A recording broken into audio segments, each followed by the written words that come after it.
Good morning student. MDS university Ajmer के BA part third political science के paper first प्रतिनिधि राजनीतिक विचारक के मेरे प्रिय विद्यार्थियों, मैं doctor Manoj Awasthi, associate professor SPC government college Ajmer, आज आपको एक विचारक के बारे में बताना शुरू करने जा रहा हूँ। बहुत दिलचस्प, बहुत महत्वपूर्ण, और अगर ये हम कहें कि जिसने उपयोगितावाद के साथ साथ उदारवाद को एक नई दशा और दिशा दी तो गलत नहीं होगा। बहुत महत्वपूर्ण है एग्ज़ाम की दृष्टि से, आपके विचारों की दृष्टि से और आपके भविष्य के जीवन की दृष्टि से कि उदारवाद क्या होता है। यदि इसको आपको समझना है तो इस विचारक को पढ़ना और समझना आपके लिए, यूँ समझिए, एक कंपलसरी क्वेश्चन है, कंपलसरी विषय है। मैं बात कर रहा हूँ जॉन स्टुअर्ट मिल की। ब्रिटिश विचारक हैं। इनके पिता जेम्स मिल उपयोगितावादी थे। जर्मी बेंथम, जिन्होंने उपयोगितावाद को एक नई दिशा दी, उनके साथी, और बेंथम के बाद जेम्स मिल ने ही उपयोगितावाद की अकादमिक बागडोर संभाली थी। उपयोगितावाद, इससे पूर्व मेरे साथियों ने आपको बताया है, एक बहुत संक्षेप में यदि मैं आपको उसकी व्याख्या करूं तो वो ये है कि वो हर वस्तु को सुख और दुख के तराजू पर तोलती है। वो एक भौतिकवादी अवधारणा है जो ये मानती है कि मनुष्य वो कार्य करना चाहता है जिससे उसके सुख बढ़ें और दुख कम हो। और बेंथम ने तो बाकायदा एक सुख और दुख को नापने का यंत्र भी दिया था। वो बात पूर्व में हो चुकी हैं। हम आगे बढ़ते हैं। बचपन में मिल जब बड़े हो रहे हैं तो इनके पिता उनसे बहुत ज़्यादा उम्मीद लगाए हुए हैं। वो समझते हैं कि जॉन स्टुअर्ट, जो उनके बेटे हैं, ये कुछ अकादमिक क्षेत्र में काम करें। और इसका असर ये आया, कई बार आप देखिएगा जीवन में ऐसा होता है कि पिता अपनी अतृप्त इच्छाएं अपने बच्चों पर लाद देते हैं। ऐसा ही कुछ जेएस मिल के साथ हुआ। जिस उम्र में उनकी खेलने की, कूदने की, प्रकृति के नज़दीक जाने की अवस्था थी, उस उम्र में वो ग्रीक फिलोसफर्स प्लेटो और अरस्तु की रचनाएं पढ़ने को उनको दी जा रही हैं। वो उन्हें पढ़ रहे हैं और समझने की कोशिश भी कर रहे हैं। यानी कुल मिलाकर बचपन जिन चीज़ों के लिए होता है, मिल को वो चीज़ें नहीं मिली हैं, और ये सब उनके पिता की वजह से हुआ है। और जब आलोचक हैं वो ये कहते हैं कि इसका असर ये पड़ा कि 20 वर्ष की उम्र प्राप्त करते करते जो युवावस्था अपने चरम पर होती है, मिल प्रौढ़ और बूढ़े हो गए। यहाँ आप इस बात का ध्यान रखें, व्यक्ति बूढ़ा शरीर से नहीं, मन से होता है। मिल जिस किताबों की संगत में हैं, अपने दोस्तों से बहुत दूर हैं, और वो केवल इन किताबों में, एकेडमिक्स में इतना डूब गए हैं कि उनका बचपन और उनके बचपन की स्वाभाविक विकास की गति दोनों रुक गई हैं। जब पिता ने ये देखा कि असर ये आ रहे हैं तो उन्होंने मिल को फ्रांस भेज दिया। वहाँ जर्मी बेंथम के भाई थे जो फ्रांस में रहा करते थे, उनके पास भेजा। मिल का ये जो फ्रांस का समय है, इस समय में उन्होंने प्रकृति क्या होती है, विचार क्या होते हैं, और जीवन में और क्या क्या चीज़ें अच्छी हो सकती हैं, उनके बारे में पढ़ा। और इसका असर ये आया कि जब मिल लौट कर आए हैं तो अपने पिता के ही कई विचारों से असहमत हुए। आप इस बात का ध्यान रखिएगा, आप लोगों ने बीए पार्ट सेकंड में ब्रिटेन का संविधान पढ़ा है।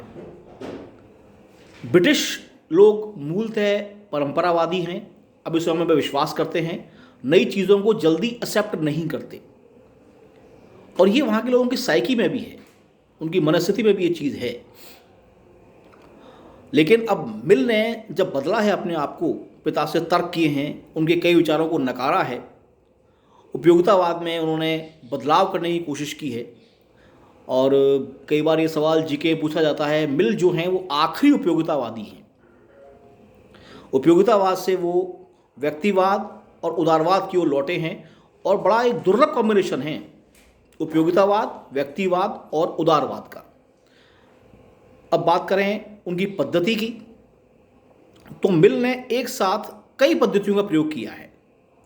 वैज्ञानिक पद्धति भी है, उनके पास द्वंद्वात्मक पद्धति भी है, उनके पास निगमनात्मक पद्धति भी है, और वो इतिहास की परंपरा का भी विरोध नहीं करते।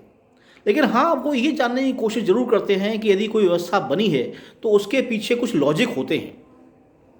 उनकी किताब है, उसमें उन्होंने लॉजिक या तर्क को एक विशेष स्थान दिया है कि किसी भी चीज़ को केवल भावनाओं के जरिए स्वीकार करना गलत होगा, उसके पीछे ठोस तार्किक कारण होने अपरिहार्य हैं। यदि वो नहीं है तो उसको आप किसी सिद्धांत की संज्ञा नहीं दे सकते, ऐसा मिल का मानना है। अब आज हम बात करेंगे कि उन्होंने उपयोगितावाद में क्या संशोधन किए। बेंथम का जो उपयोगितावाद है वो पूर्णतः भौतिकवादी है, उस पर कहीं कोई गुंजाइश नहीं है। एक वाक्य में कि वह मनुष्य वो कार्य करना चाहता है जिससे उसके सुख बढ़ें और दुख कम हो। और यहां पर वो कहते हैं कि सुखों और दुखों में केवल मात्रात्मक भेद है,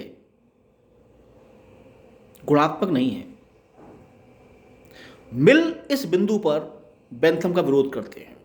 उन्होंने स्पष्ट किया है अपने रचनाओं में, अपने आलेखों में, अपनी पुस्तकों में कि यूटिलिटरिज्म किताब का नाम है उनकी, उपयोगितावाद, जो कि मिल ने उसकी आलोचना की है बेंथम की। उसमें वो लिखते हैं कि सुख और दुख में केवल मात्रात्मक फर्क नहीं होते, गुणात्मक भी होते हैं। उदाहरण के लिए, समान कार्य सभी व्यक्तियों को समान सुख दे, ये आवश्यक नहीं है। जैसे हम बात करें, किसी अच्छी कविता की किताब को पढ़ने का शौक उस व्यक्ति को होगा जिसको साहित्य में रुचि है।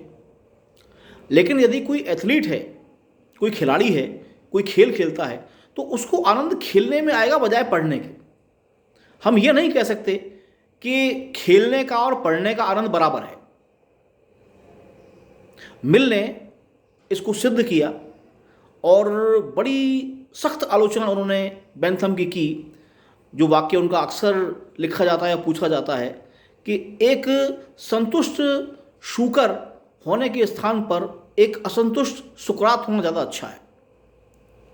उन्होंने यहाँ पर जो उदाहरण दिया उसका अर्थ यह है कि केवल भौतिक उपलब्धियाँ प्राप्त कर लेना ही सुख का प्रतीक नहीं हो सकता। कुछ आध्यात्मिक, कुछ नैतिक, कुछ सामाजिक, कुछ सांस्कृतिक, कुछ व्यक्तिगत, कुछ पारिवारिक, ये सब सुखों का एक समुच्चय उपयोगितावाद को बनाता है। तीसरा, वो कहते हैं कि उपयोगितावाद का आधार नैतिकता है। किसी उपलब्धि को आपने प्राप्त तो कर लिया, लेकिन यदि आप नैतिक रूप से असंतुष्ट हैं, आपको लगता है कि नहीं, ये ठीक नहीं हुआ, ये गलत हुआ है और इसमें कुछ सुधार की गुंजाइश हैं, तो यहाँ पर जॉन स्टुअर्ट मिल का मानना ये है कि इससे ये साबित होता है कि जो सुख आपको प्राप्त हुआ वो परफेक्ट नहीं था, वो पूर्ण नहीं था। उसमें बदलाव की, परिवर्तन की गुंजाइश है और केवल सुखों और दुखों को मात्रा के आधार पर नापना ना वैज्ञानिक है ना प्रासंगिक है। धन्यवाद।